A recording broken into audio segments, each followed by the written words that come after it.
एक बातमी समोर येते भिवंडीमधून।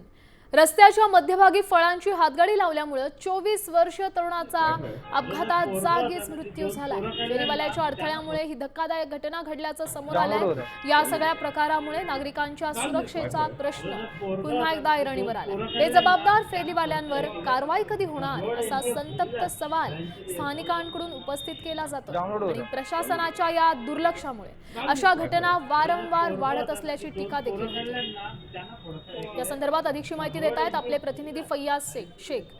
फैयाज, काय सांगाल, फेरीवाल्यांचा त्रास स्थानिकांना वाढलाय का? खरोखरच एक भिवंडी शहर असो का इतर शहर असो, जे फेरीवाले रस्त्यावरती अतिक्रमण करून उभे राहतात आणि याच्यात दुष्परिणाम अपघात होतात ना, अपघातामध्ये तरुणांना मृत्युमुख पडावे लागते। असाच एक घटना भिवंडी येथील अंजूर फाट्याजवळ घडलेली आहे का एक फळ विक्रेतेवाल्याने हातगाडी लावल्यामुळं डंपर आणि दुचाकीमध्ये अपघात झाला आणि या अपघातामध्ये दुचाकीचा तो तरुण होता, तो तरुण मृत्युमुखी पडला।